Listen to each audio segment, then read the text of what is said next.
mariage. Aujourd'hui, ce sera le plus beau jour de ma vie. Mais qu'est-ce qui se passe? Oh non, j'y crois pas! C'est un véritable cauchemar! Bonjour et bienvenue dans cette nouvelle vidéo. Ce symbole, c'est le double bonheur. Il est composé de 2 fois le caractère qui signifie joyeux ou heureux. Signifiant un bonheur partagé, il symbolise en Chine le mariage, dont certaines traditions remontent jusqu'à l'Antiquité. D'ailleurs, en parlant de tradition, je pense qu'il y a 2-3 petits trucs, vous n'êtes pas prêts. Mais si ce sujet est aussi intéressant, c'est que vous allez voir, le mariage est quasiment obligatoire dans la culture traditionnelle chinoise. Mais aussi parce que ça illustre parfaitement certains défis auxquels le pays fait face ces dernières années. Parce que si ça représente le plus beau jour de la vie de certains, eh bien il semblerait qu'aujourd'hui ce soit une institution en chute libre. Et toi, notre mariage, c'était le plus beau jour de ta vie ou pas? Notre mariage, je me rappelle pas trop. Rappelle-moi, qu'est-ce qu'on a fait? Ouais, on enchaîne.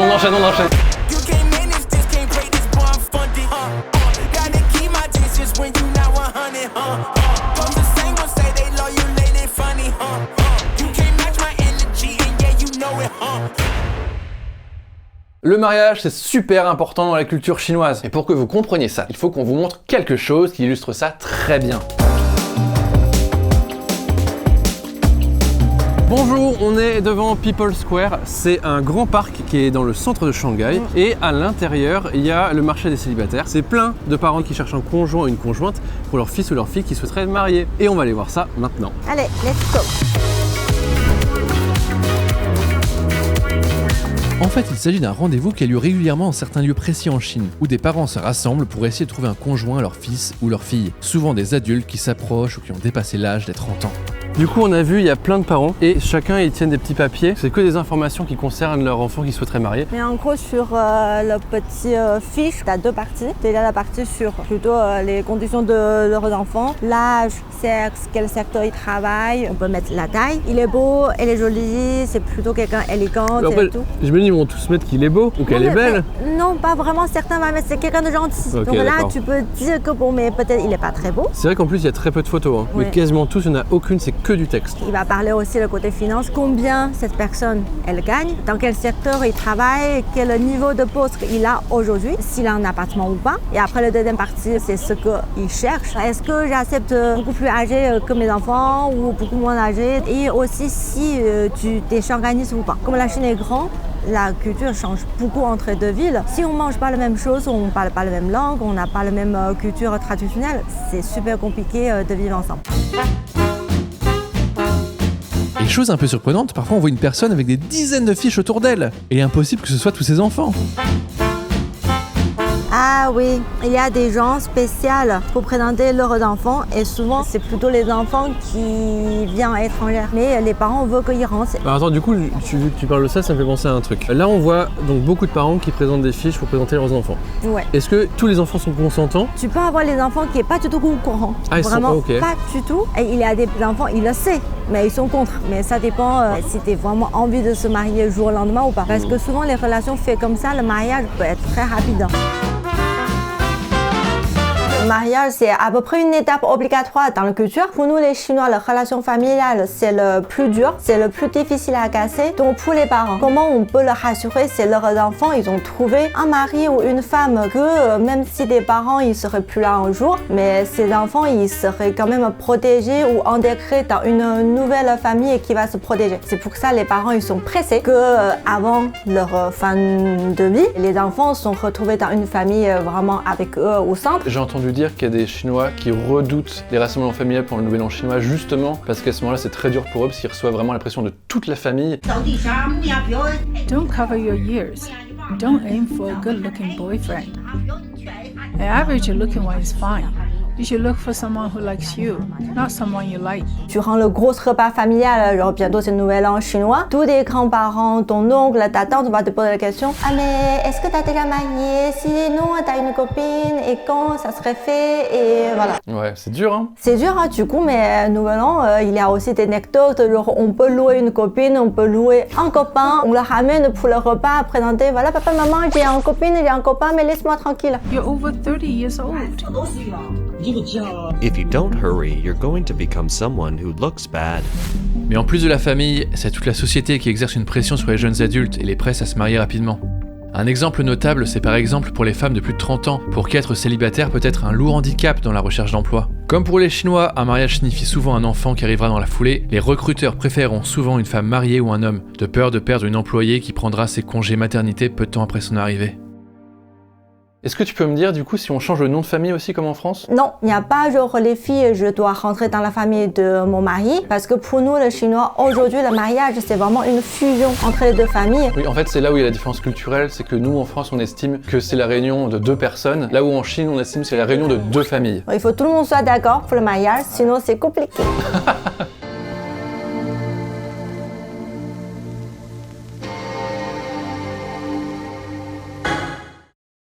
27 et 30 ans. Ce sont respectivement les âges des hommes et des femmes avant que ceux-ci ne soient considérés comme périmés par la société chinoise. Mais dans un pays où la pression maritale se fait énorme, les nouveaux enjeux de la société moderne bouleversent une tradition du mariage pourtant centrale. Entre autres raisons, une modernisation ultra rapide du pays sur quelques décennies à peine. En résulte une société qui cherche encore un équilibre entre tradition millénaire et société ultra-libérale. Ces transformations socio-économiques et culturelles ont engendré un désintérêt croissant pour le mariage parmi la jeune génération. Une des causes, c'est une culture du travail intense. Symbolisé par le phénomène 996, ce terme qui signifie travailler de 9h du matin à 9h du soir, 6 jours sur 7, est un phénomène très présent dans les grandes entreprises de tech chinoises, comme Alibaba ou Huawei. Mais si le 996 a été déclaré illégal, on observera quand même une culture de l'hyper-compétitivité, avec comme conséquence directe un temps disponible considérablement réduit pour la vie sociale et familiale. En parallèle, une stagnation de l'économie et un taux de chômage historiquement élevé chez les jeunes conduisent à un sentiment général de pessimisme quant à l'avenir et favorisent un mouvement culturel de rejet des normes sociales. Mais une autre conséquence sur la chute du taux de mariage, c'est celle de la politique de l'enfant unique. À l'époque, à la campagne, les familles voulaient absolument un garçon pour travailler dans les champs, et donc certaines femmes interrompaient leur grossesse quand elles apprenaient qu'elles attendaient une fille. Ce qui a d'ailleurs abouti à une loi encore en vigueur aujourd'hui qui interdit de révéler le sexe du bébé avant la naissance de celui-ci. Et donc, on arrive finalement à un phénomène qu'on pourrait simplement appeler « Mais où sont les femmes ?» Puisqu'on se retrouve donc désormais avec de nombreux villages peuplés d'hommes sans filles à marier. Et ces jeunes hommes dont le poids de la famille repose sur les épaules, afin de ne pas laisser la lignée disparaître, se retrouvent dans une situation où, habitant dans des lieux assez pauvres, sont incapables de gagner les faveurs des femmes de la ville d'un rang social plus élevé. Car il est clair que ces dernières années, on peut observer une augmentation de femmes qui poursuivent dans l'enseignement supérieur, avec en 2019, 52% d'entre elles accédant à de grandes études après le Gaokao, surpassant ainsi désormais le nombre d'hommes. Et un plus grand nombre de femmes qui accèdent à l'enseignement supérieur signifie en conséquence plus de femmes occupant des postes de haut niveau et percevant des salaires plus élevés, rehaussant ainsi leur statut social. Et celles-ci se heurtent à un paradoxe. Bien qu'elles aient gagné en autonomie, elles sont encore et toujours perçues comme principales responsables de l'éducation des enfants et des tâches ménagères. Une situation qui s'explique par la contradiction entre la tradition chinoise et une politique de l'émancipation des femmes depuis les années 50.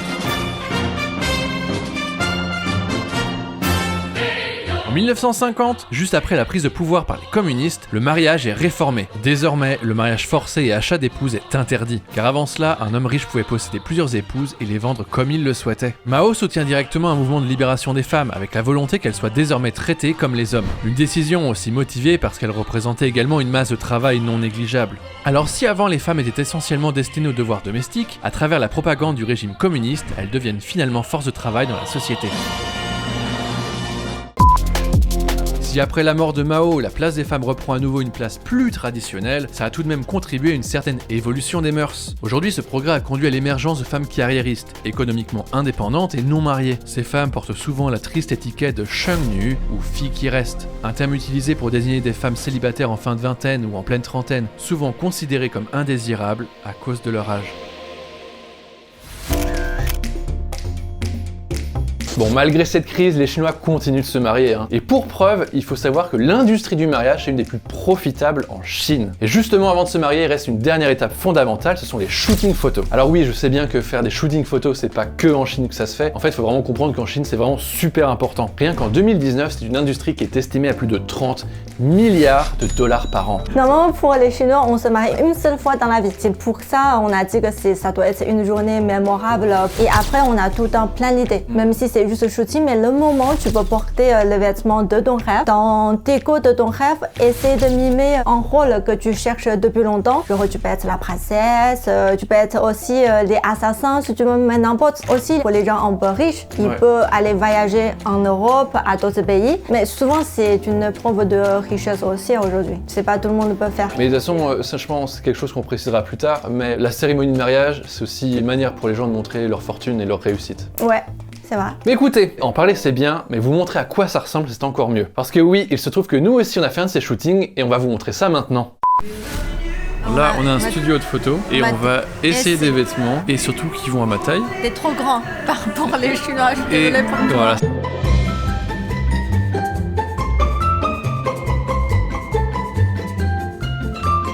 C'est pas mal. Qu'est-ce que t'en penses? Oui, mais on verra l'autre. Je Ok. trouve que la couleur un peu pâle. C'est beau ça. Non, celle-ci est mieux, non? Tout ça c'est très traditionnel. Moi je préfère la version rouge. Celui-là? Ouais, je préfère celle-ci. Comme tu disais, l'autre, le problème c'est qu'elle est trop pâle. Alors celle-ci, tu ressors vraiment, t'es plus belle là-dedans, je trouve. Tu veux un truc simple ou tu veux un truc plus compliqué? Oui, j'aime bien celui-ci. Celle-là, elle est vraiment bling bling quoi. Moi j'aime bien celle-là, c'est peut-être la plus simple hein, finalement. T'es contente? Oui. Attention. Waouh. Ah ouais, c'est long. C'est long. Waouh, on dirait une princesse du coup.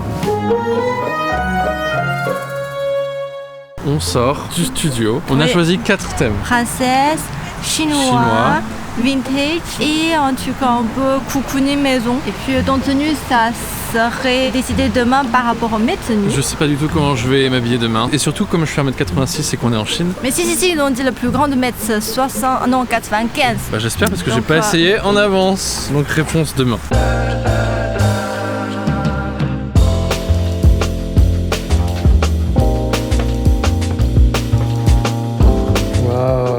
Cool. Donc ça c'est censé être le look au réveil. Oui. 2 heures de préparation pour le look au réveil. Le look sortir salle de bain, c'est même pas réveillé.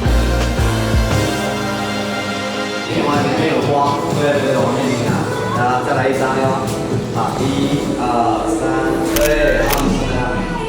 好，行，可以，留下来，可以，没问题。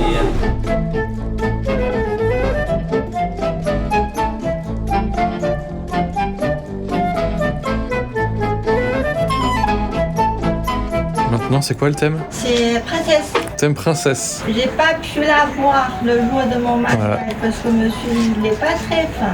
Du coup on va se rattraper. Ici. 好，还有一点呢，你再往你的右边再走一点，再平移过来一步，下巴要高一点，对，然后开心，对，1、2、3，可以，没问题。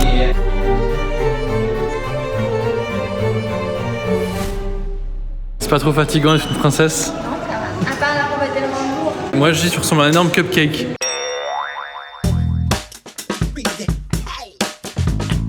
Nouvelle tenue. Le thème c'est quoi? C'est vintage. Et là on va aller à une cité du cinéma, à les studios de cinéma.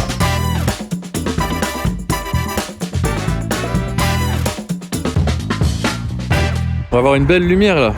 C'est le coucher de soleil un peu.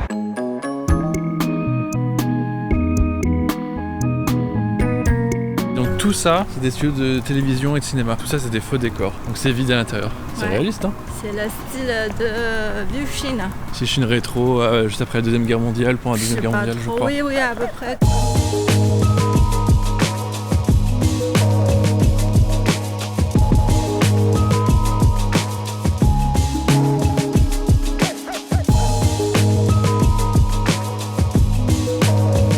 Voilà, c'est le Silent Hill chinois. C'est une ville fantôme, il n'y a personne dedans. Et en fait, à l'intérieur des boutiques, il n'y a rien. C'est des fausses devantures. C'est tout vide, c'est que du faux. C'est trop bien fait. Voilà, là-bas, il y a même un faux bateau. Si on veut faire des photos style Titanic et tout.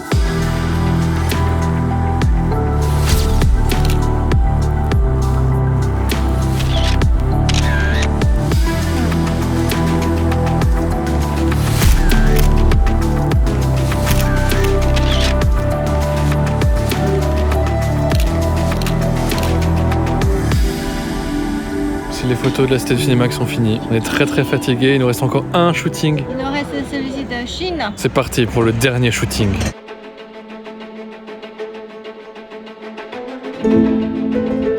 Là, t'en penses quoi de ma tenue? Mais le sensei, il est très chinois. Ouais, ça c'est cool.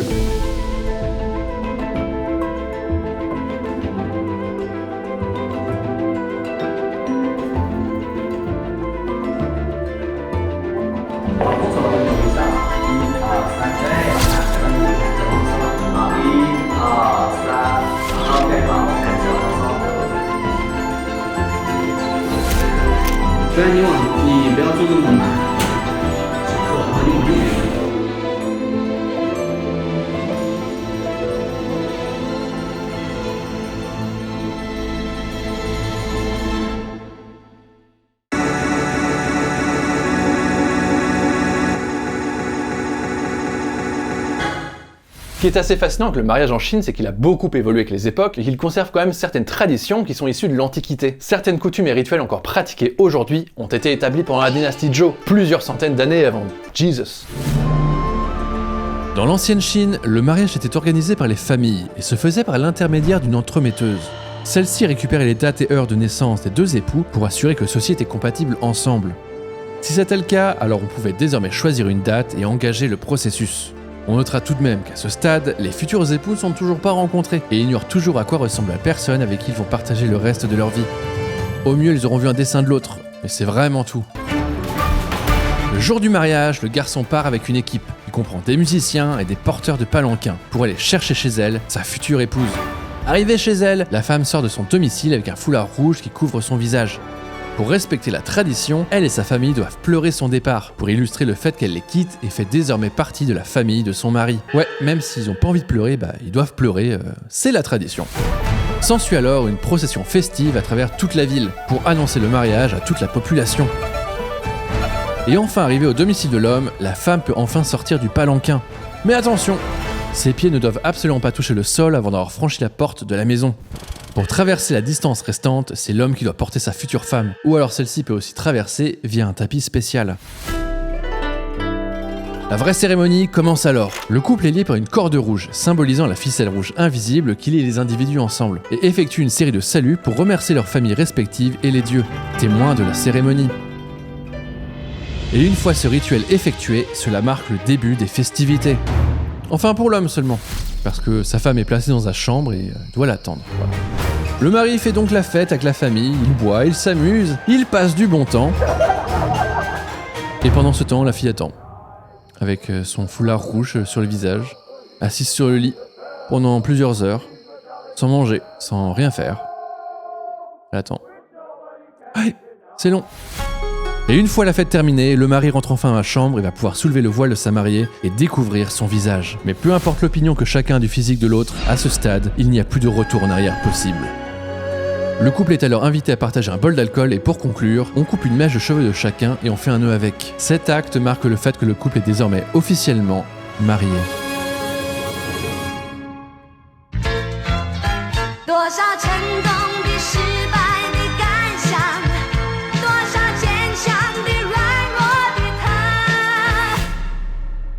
Comme on l'a vu, le mariage en Chine, c'est une institution extrêmement vieille. Pendant l'époque moderne, elle a aussi beaucoup évolué puisqu'elle s'est aussi un peu occidentalisée. Malgré ça, ça reste une cérémonie très codifiée qui reste très atypique pour nous Français.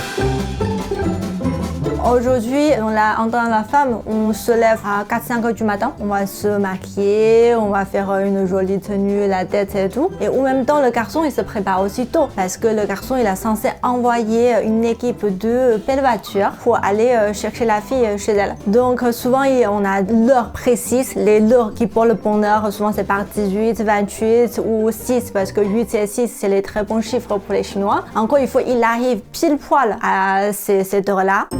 Arrivé chez la fille, c'est là que les choses se corsent. Le marié, accompagné de ses témoins, va devoir relever une série d'épreuves et prouver sa valeur auprès de sa future épouse. Celle-ci est enfermée dans une chambre avec ses témoins à elle, et le mari n'aura le droit d'ouvrir la porte et la retrouver qu'à condition d'avoir relevé tous les défis concoctés par l'équipe des filles. Du coup, mais il arrive, il voit tous les épreuves. Donc, par exemple, on peut dire en truc physique, c'est de faire 50 d'abdos ou de répondre à 10 questions, le quiz de ta future femme pour être sûr que tu le connais très bien. Après, on peut faire aussi des trucs un peu rigolos, genre on sort 5 photos de main, on dit laquelle c'est la main de ta future femme. Ou, par exemple, avec plein de clés, il faut que tu trouves une clé pour ouvrir la porte. Mais t'as genre 3 minutes. Bon, ça c'est ce qui se fait en général, mais dans certaines régions c'est un petit peu différent. Parfois c'est un peu plus extrême.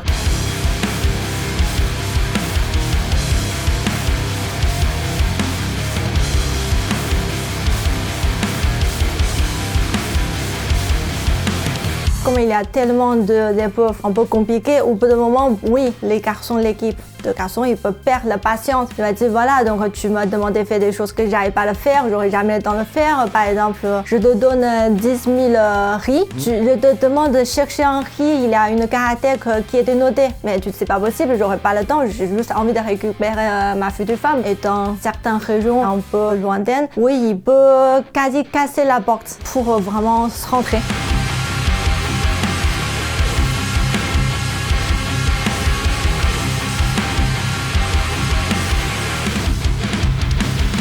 En fait, il en a marre de faire les épreuves, et du coup, il décide d'ouvrir la porte et rentrer dedans. C'est pas fini, hein. Oui, t'as franchi la porte, mais on s'arrête pas là. Tu vois ta femme, elle est sur le lit, mais elle peut pas bouger parce qu'elle avait pas de chaussures. Donc la dernière épreuve, c'est toujours, il faut trouver des chaussures de ta future femme avant que tu trouves ses paires. Elle peut pas partir. Et là, avant de partir, il faut dire merci à les familles de la fille. Et dès qu'ils ont fini ça, bon, voilà, on a récupéré la fille, on peut partir. Et là, on va aller rentrer dans la famille de garçons. C'est comme dans l'ancien temps, la fille, elle va aller saluer les parents de garçons pour dire, voilà, bonjour, merci, je fais partie dans votre famille. On a décidé de fonder une famille ensemble. On va commencer notre page de la vie. Après, voilà, on aura aussi une cérémonie un peu dramatique dans un grand hôtel avec tous les invités, minimum 20-30 tables. Le plus loin, les gens ils peuvent avoir 100-200 tables. Ouais, là, c'est vraiment le grand banquet familial. Moi, j'ai eu l'occasion de le faire avec toi en Chine. Pas notre mariage, mais on était invités à d'autres mariages, on l'a vu. En fait, c'est vraiment le spectacle. C'est à peu près la même chose comme en France avec le présentateur. Après, tous les témoins font un petit discours. On raconte la vie de garçons et de filles, comment ils se sont rencontrés, des événements entre eux et les souvenirs qu'ils ont eus. Et après, normalement, les couples, ils vont descendre, ils vont aller faire un tour. Ils vont tranquer avec tous les invités. Du coup, voilà, quand tu fais les tours sur toutes les tables, tu vas tranquer avec 100, 200, 300 personnes pour les dire merci et pour accueillir leur présence. C'est aussi l'occasion pour se présenter et aussi pour récupérer l'enveloppe rouge qui est le plus important. Et donc ouais, les banquets c'est quelque chose, hein. Et pour les familles très riches, c'est aussi une manière de montrer tout l'argent qu'ils ont, ou pour les invités on met des plats très chers, on met une grosse décoration, etc. C'est vraiment un signe de réussite aussi. Bon écoutez, j'espère que vous avez appris beaucoup de choses, ça nous a fait très plaisir de vous raconter comment ça se passe le mariage en Chine aujourd'hui et comment ça se passait avant. On espère que cette vidéo vous a plu, d'ailleurs si c'est le cas, n'hésitez pas à vous abonner, mettre de la petite cloche, on vous dit à la prochaine, salut! Salut!